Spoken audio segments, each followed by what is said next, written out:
Bona tarda, som avui a la plaça d'Anna Lizaran, on veiem amb preocupació des del grup municipal de Junts per Catalunya Tries per Barcelona com aquestes obres de construcció de les plaques fotovoltaiques que havien de proporcionar ombra a la plaça, a més d'una instal·lació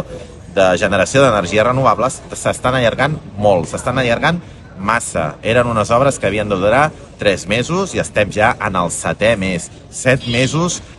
de plaça tancada, 7 mesos sense àrea de jocs infantils a la plaça Anna Lizaran. No ho entenem, sincerament, no ho entenem perquè, a més, fa moltes setmanes que aparentment l'obra està acabada. Demanem que el govern municipal agilitzi el que hagi d'agilitzar per obrir de nou la plaça, que acabi, que retiri les tanques, que retiri aquesta situació de racons, de foscor a la nit, d'amagatalls poc eficients en termes d'urbanisme de gènere, sobretot, com dic, a la nit, de racons de brutícia, i que obri en definitiva l'àrea de joc infantil que, com deia, tanta falta fa als infants del barri del Fortiec.